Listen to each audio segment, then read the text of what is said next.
We have an update on the New Jersey train crash that happened in Hoboken earlier in the week.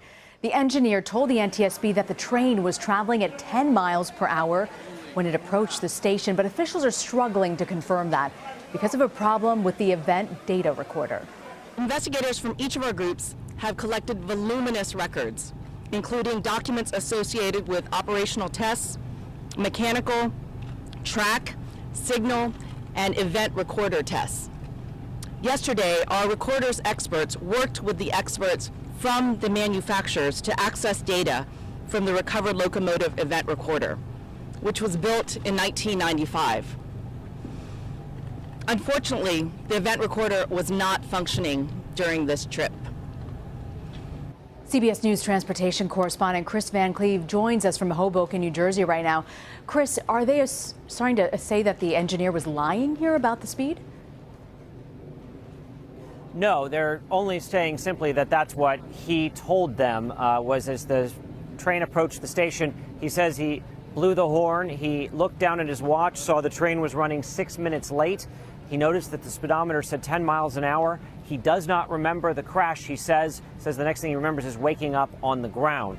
So we don't have from the engineer a moment by moment as the accident happened. But what he did tell investigators was that his shift started about 2 hours before the accident, that the train passed a brake check before they started their day, and that the train had been operating normally.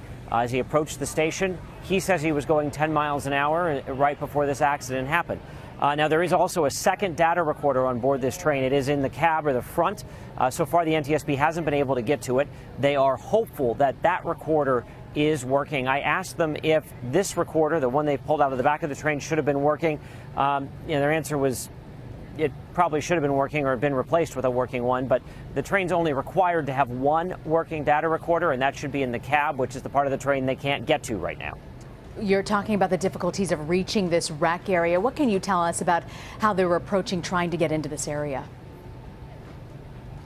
So they got limited access starting yesterday afternoon, and they've been able to get into the last 3 cars of this 4-car train, but not the front car.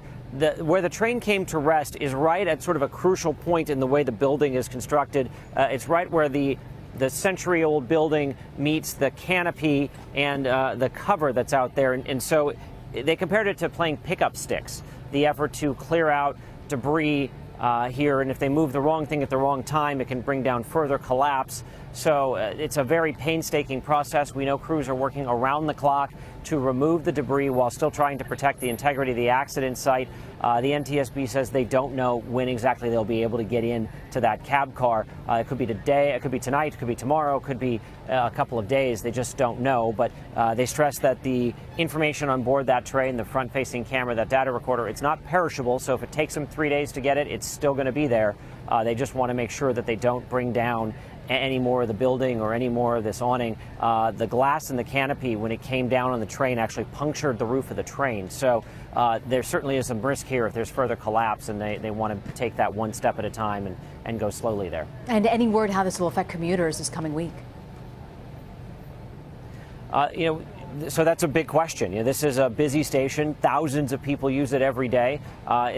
New Jersey Transit through here has been operating on a weekend schedule, but not out of this station. We know that the PATH train and the ferries are back running, but how much service and what that will look like is still kind of a developing situation here. But it's likely going to be a disruptive commute for people in New York, New Jersey tomorrow morning.